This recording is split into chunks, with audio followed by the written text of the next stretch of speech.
What's up, you guys? It's 2bricks, and here I am today to answer some of your burning questions in front of this Lego fireplace. Why are you filming me? This is an animated thing. We blew through the whole budget on that. $100,000. Okay, I'm just gonna do it right here. Hi, you guys. It's me, 2bricks, and I'm here to answer your burning questions. Let's take a look. Infernal Bricks would like to know, what, in your opinion, is the hardest Star Wars character to recreate in Lego? Now, if you're talking about the MIDI-scale droid series that I've been doing, or character series now, I would say anything that has a human face is really, really tricky. I think at that small scale, human faces look awkward and creepy. Let me show you.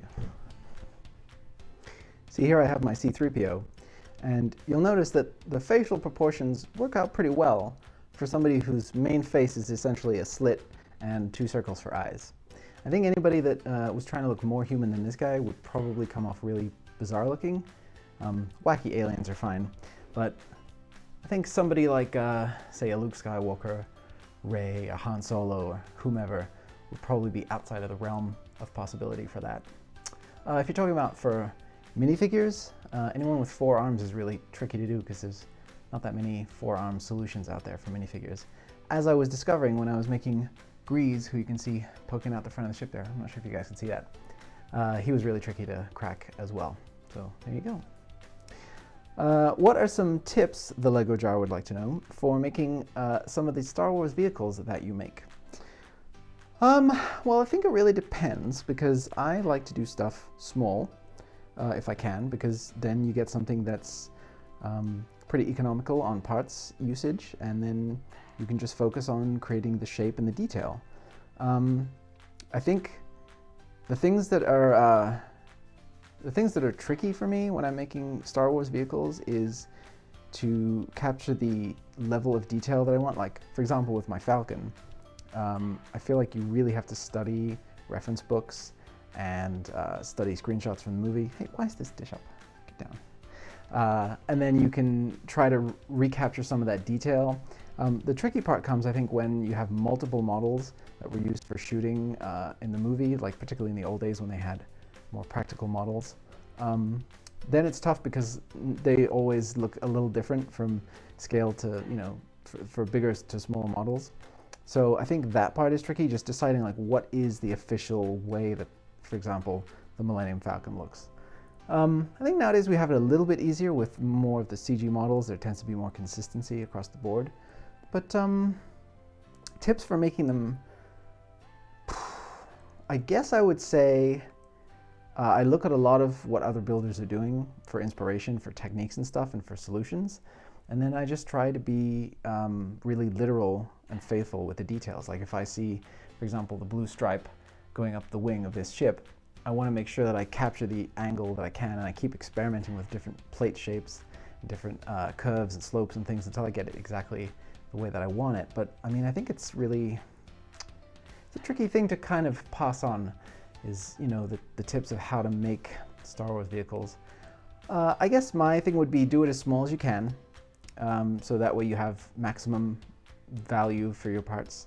And designing digitally is huge as well, because then you can just go wild with your imagination and then keep tweaking it without having to actually buy a bunch of physical Lego parts if you don't have a lot lying around. So I guess designing digitally is a big thing for that too.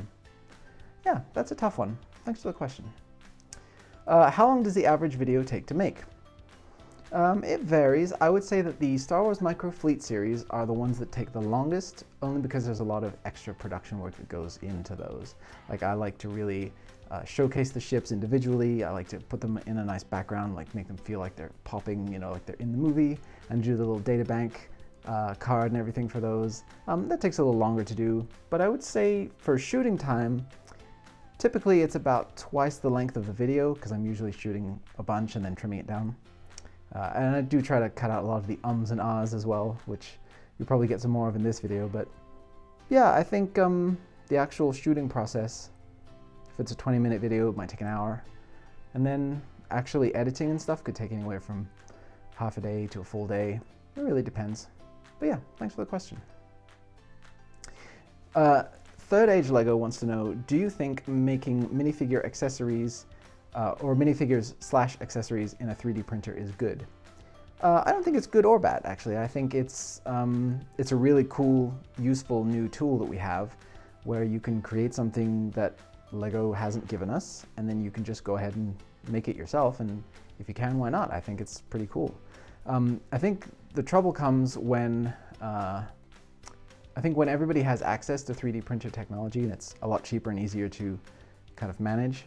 I know that there are a lot of different solutions out there right now, but I think once everyone can have access to the same thing and we can all share amongst each other our designs and stuff, it'll be really cool, because that way, just like how I can create a Lego model, make instructions and distribute them, people can then build that exact model. People will be able to, print whatever accessories or minifigures that they want, which I think is kind of rad. So it'll be even better once in the future, 3D printers can just print things out perfectly colored, and you could have like fully decorated minifigures printing out of a machine. That would be pretty cool. But I think when people try to create a lot of stuff themselves and then sell it as if it's an official Lego product and charge people a lot of money for it, I don't know about that. I think that's kind of shady. But thanks for the question. Star Clar wants to know how long designs take to create. That's another one that really varies. I think the larger the ship and the more detailed, the longer it takes me, personally. But that also depends on if I'm going to be making instructions for it. Like if it's something that I'm making for just me, I'm a little bit more lenient on myself with stuff like structural stability.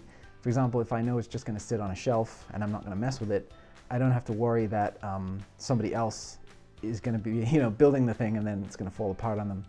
So I try to be a lot more diligent when I'm making stuff to translate into instructions, and it takes me probably twice as long. But the actual design process, I tend to go pretty quickly. I think I gather a lot of reference in the beginning, and then I sit down and I have drawers and bins full of parts, and I just start putting things together until it looks the way I want it to look. And usually I'll start with whatever the head is of the thing. Like on the Mantis, I started on the cockpit and kind of worked my way back. Same goes for my T-Rex build. I started on the head and I worked my way back to the tail. And yeah, it does vary, but I think something like this took me about two weeks to design, working on it in my spare time, and this took me about maybe a little over a month. So yeah, it really does vary. I think it depends on the complexity of the shapes, the difficulty of the geometry, and the level of detail that really defines how long it's going to take. Samurai King has an excellent question. When eating cereal, do you put the milk in first or the cereal in first? Well, this is important, okay? For me, I need a specific ratio of milk, in my case almond milk, to cereal. Otherwise, I'm just not going to enjoy it. I don't want it to be soupy. So I'm going to put the cereal in first because I want to get that 3 parts cereal to 2 parts almond milk. So definitely going to measure out my cereal first, and then I'm going to let that dictate the amount of milk that goes on top. That's the way. Portal Master 9, don't know why I can never say that. Portal Master 9 wants to know, hi, how's life? Thanks for asking. Life is pretty good. I think I am somebody who's incredibly lucky that during this whole COVID-19 crisis, I've had the ability to continue working. I just switched to working from home. You guys are probably not loving that because it's impacted my ability to work a little bit on my videos and on my channel. Only because, and I've explained this in some of my comments, but a lot of the equipment that I'm using for my video editing and stuff is also being shared with my work from home setup. So it's kind of tricky for me to jump between the two, just because I have a lot of disconnecting of cables and things to do, but it just adds another layer of I guess an excuse for me to say, I'm not going to work today. It's too much effort. So that's bad, and I should be concentrating on that for you guys. But yeah, it's just created another barrier for me. But I mean, other than that, honestly, life continues pretty well. My family is all healthy. I can still take my dog out for walks every day, and that's super important. So yeah, things are good. Thanks for asking.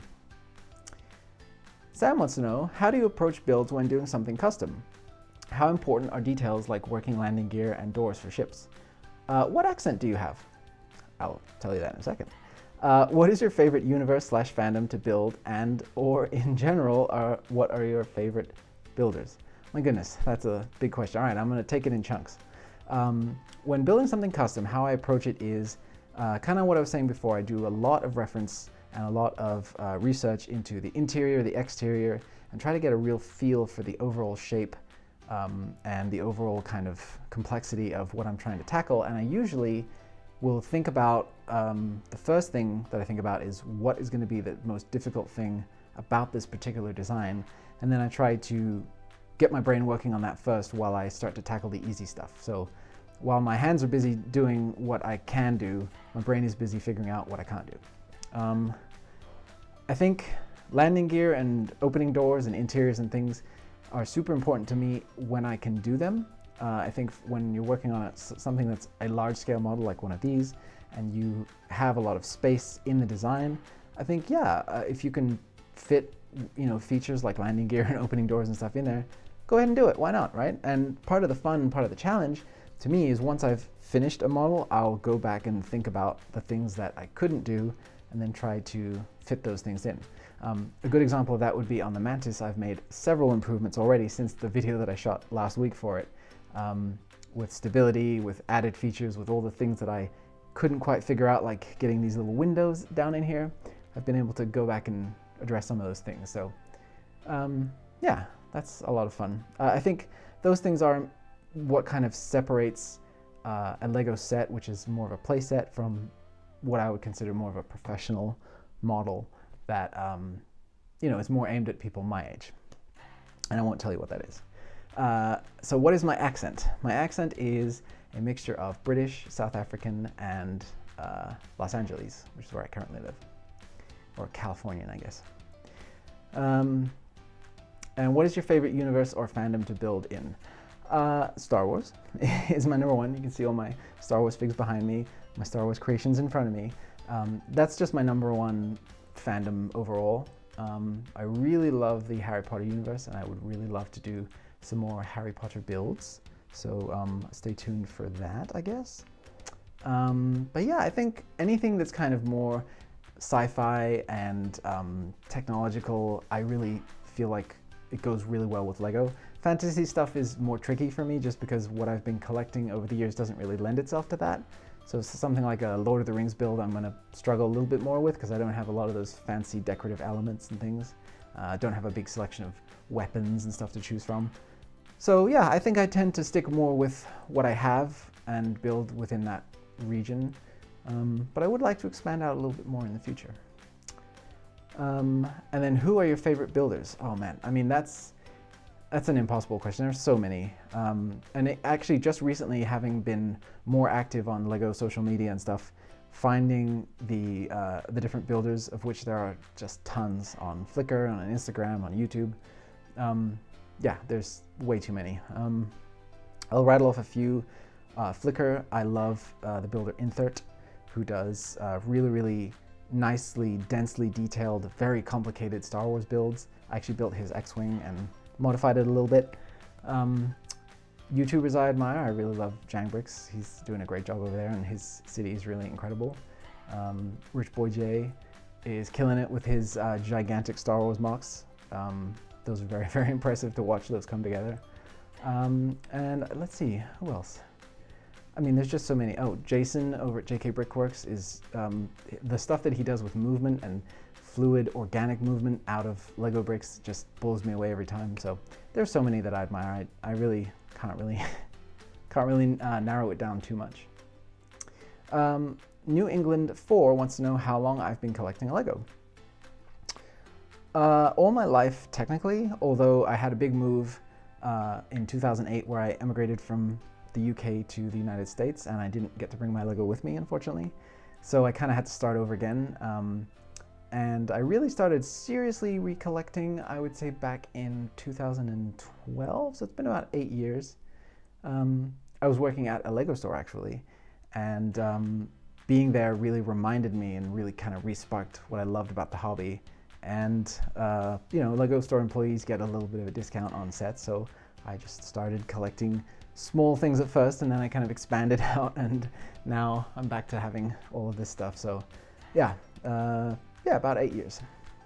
So Third Age Lego wants to know, what happened to your Micropolis? I am making a Micropolis, but it don't look good, so what are your tips? Well, first of all, don't put yourself down. I'm pretty sure that the stuff that you're making looks way better than whatever I was making back before I started getting really serious about this stuff. But my Micropolis still exists, and I'm still planning on continuing it. It's just one of those things where you start a project, you get really excited about it, and then you kind of hit a wall and you lose a bit of inspiration because you don't know quite how to proceed. And that kind of fell into one of those realms for me. I am still planning to do it, and I do still have space reserved for it, although that space is currently being occupied by my building area. But the plan is there that eventually I'll return to Micropolis. I actually did shoot a couple of videos for it, but for some reason the style of what I was doing, it just didn't feel right for that. It's hard to explain, but I really wasn't happy with the product that I was doing for that. So I decided to take a step back and rethink it, but it's definitely still going to happen one of these days. Thanks for asking. Noah Barker would like to know, what are your favorite LEGO Star Wars sets to collect? For example, UCS, battle packs, etc. Do you tend to cannibalize your sets and add to your personal mod collection? 100% yes, I do cannibalize essentially every LEGO set that I buy. I think I have 2. Yeah, I'm looking at them right now. Yeah, I have like 2 LEGO Star Wars sets that I've kept together, which is the UCS Slave 1 and the TIE Fighter from, I think, 2019 or 2018. I don't know why, that one just really spoke to me and I left it together, but eventually when I need the parts I will cannibalize that set. Yeah, I think for me, what I like to do, I actually have a kind of a specific purchasing order for every new wave of Star Wars sets. I start out with the battle packs, which I grab pretty much anywhere where I see them at a decent price. So like if I'm at Target just shopping or something, I'll grab one of the battle packs. Then I'll go to the kind of mid-range sets, which I like to order typically through the LEGO website. So the $20, $30, $40 ones.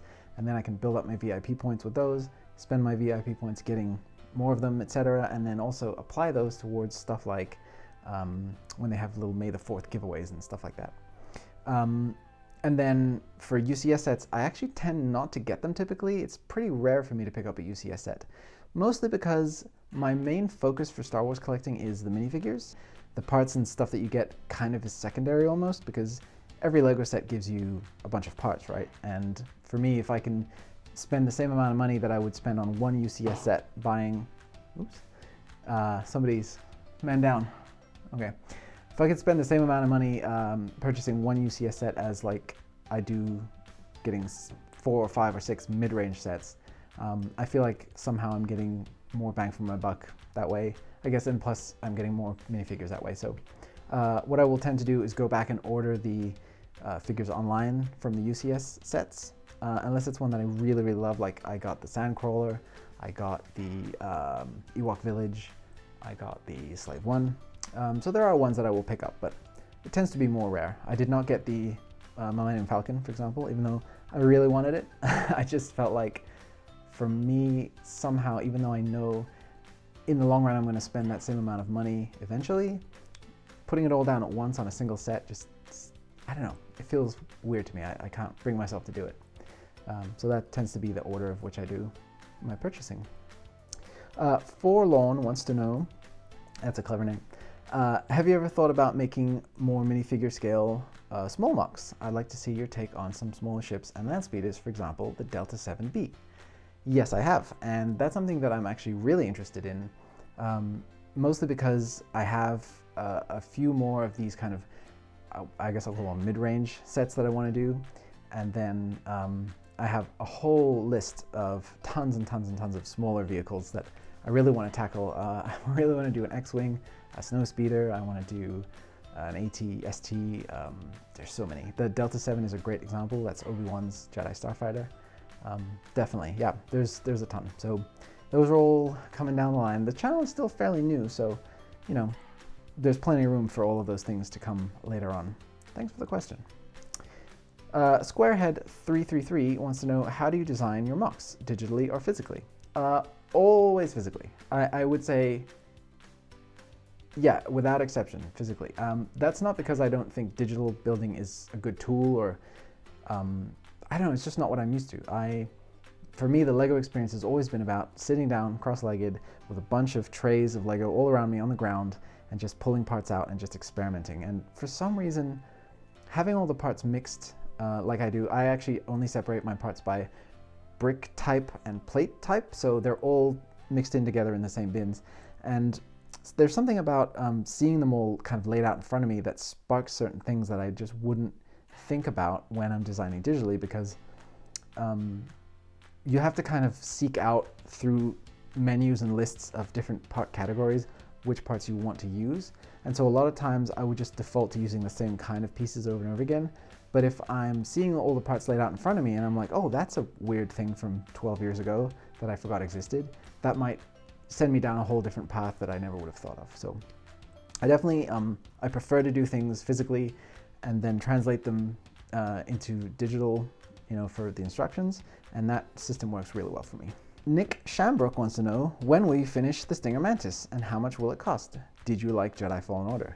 I love Jedi Fallen Order. I thought it was probably the best Star Wars game I think I've ever played, and I've played almost all of them, so yeah, really, really like that game. The Mantis is almost done. I'm working on a little bit of stability issues that I was having with the landing gear right now, and that's the last thing that I want to tackle, and then I'm going to start really getting into the physical translation into, or translating it into digital to make the instructions. Yeah, I have kind of started on that a little bit, but I want to just nail down the model before I continue, because it's a pain when you have to go back and edit and make changes to the digital model. It's just easier. So yeah, I'm almost done. The instructions will cost $12 on my Rebrickable account. And the way that I calculated that is I just took a rough glance at the amount of parts that I have for this model, which costs $15 on Rebrickable, versus this one. The instructions for it, not the model. You're going to spend a little bit more money than that getting the parts, I'm afraid. But yeah, for this one, I think it's going to be a bit less in terms of parts count, and so I'm hoping the instruction process will be quicker, and so I'm charging less money for it, because that's really what I'm charging you for, is my labor effort, I guess, to create the thing. Lego Batman 06 would like to know, do you like stop motion? If so, would you ever make one? Funny story. I'm actually an animator by profession, and I started out my career in stop motion, building sets for stop motion animated movies. So yes, I love stop motion. The problem with my current setup is that I feel like stop motion requires a certain amount of space, both for producing the assets that you need to actually do the stop motion, to do it right, to the standard where I would be happy with it. And then a certain amount of space for shooting that I just don't have right now in my current residence. I definitely am interested in doing more animation and effects work, and eventually doing some stop motion. And back in the day, I actually helped out a friend of mine on a series called Black Stormtrooper, which is on YouTube. You guys should check that out. That's actually something that I helped to kind of build some sets for, and even do a little bit of animation. And that was a ton of fun. So yeah, I love stop motion. Definitely want to do more. Everything's kind of expanding in all different directions. I want to do more instructions. I want to do more animated stuff. I want to work on my Micropolis. I want to build Harry Potter stuff. There's so many things, and it all just comes down to, what do you have time for today? What can you get done today? And then just keep doing that. So I kind of find myself having much bigger eyes than I have, an appetite for, I guess, or a bigger appetite than my stomach. That's the phrase, right? That's a thing. I don't know. You guys know what I mean. But yes, eventually. 2x4 Productions wants to know, what is the biggest ship in the mini fleet series that you think you could do that you haven't built yet? Well, I did have aspirations to do a Venator class Star Destroyer. Those are the ones from the prequel era, specifically Revenge of the Sith and the Clone Wars. They have that really big opening docking bay at the front. The trouble is, at the scale of my Microfleet series, which is 1 stud equals 3 real-world meters, it would be 10 feet long-ish, maybe a little over 10 feet. I think it was like 380 studs or something like that. really big. That would make it the biggest Venator Star Destroyer that's ever been made in Lego, as far as I can tell. I think the biggest one I've ever seen is 8 feet. And looking at that thing is very intimidating, thinking about trying to do that myself. It's something that what I would have to do is essentially dismantle everything in my entire collection and use all of those parts to maybe get close, probably not even actually be able to finish. So it is something that I've had aspirations to do, and I think it is possible for me to do it. And maybe down the line it'll be one of those things where if I reach 1 million subscribers, I'm going to build a Venator Star Destroyer. Who knows? You heard it here first. But that's obviously a long way off, and who knows. But yeah, I think if I had a bigger studio space and I had a little bit more access to kind of bulk gray Lego parts, I might have a stab at that one day. But we'll see. I think that's probably the biggest that I could want to bring myself to do, just because anything bigger than that, you're talking about like, you know, a regular Star Destroyer or a Mon Cala cruiser that's getting into like 12, 13 feet, 14 feet. That's like, it starts to get a little iffy to me, at least in terms of the structural stability. I feel like I would be breaking Lego parts, and I don't want to do that, you know? Yeah, so I think stick with the Venator and see if we can get there, and then we'll see if there's anything else that pops up in my head after that. But there are plenty of ships in between that and the ones that I have now that I would like to tackle that are a little bit larger, but it's all just about time, you know? So yeah, that wraps up all of the questions for this video. I'll throw in a bonus question that I have been asked before, but not officially through this, which is, what is the name 2bricks supposed to mean? Clearly you use more than 2 bricks to build your models, so what's that all about? It's kind of corny.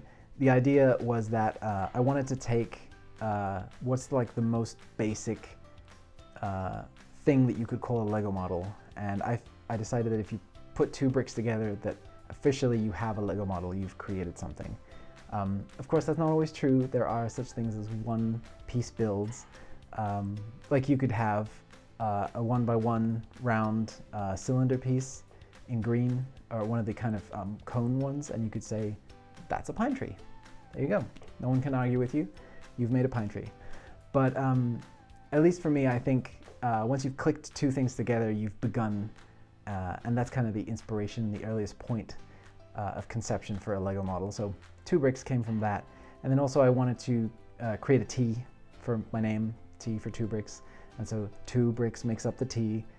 And then in my logo that you see at the beginning and end of every video, it's a green brick on top of a brown brick, and it's kind of supposed to symbolize a tree. So like inspiration is growing. Like I said, it's very corny, but that was my initial thought process for the name. Initially, I was actually going to call myself just 2 bricks, but my good friend King's Knight kind of did a Zuckerberg on me, and he was like, just lose the just. It's cooler if it's just 2 bricks. So kind of like the Facebook. So yeah, that's the story behind my name. So yeah, thank you guys so much for watching. I'm going to try to do one of these for each milestone that I hit, or at least significant ones to me. This one celebrates 4,000 subscribers, which is absolutely bonkers to me. Thank you guys so much, and I can't believe that there's enough interest in what I do to generate that many people clicking the subscribe button. It's incredibly humbling, and it's wonderful to see. So I really do appreciate it. So yeah, we'll see what the next milestone is going to be, and I'll try to do another Q&A for that. You can leave questions in the comments for this video if you want to. It's probably not going to be for a little while that I get to the next Q&A, so the questions may be less relevant by then, but if you want to, go right ahead. I'm going to get to work on the next video. Like I said, time is precious, and everybody stay safe out there. I know that this is a stressful time for everybody, but stay indoors and stay safe, and I'll see you in the next video. Thank you guys so much for watching. Bye for now.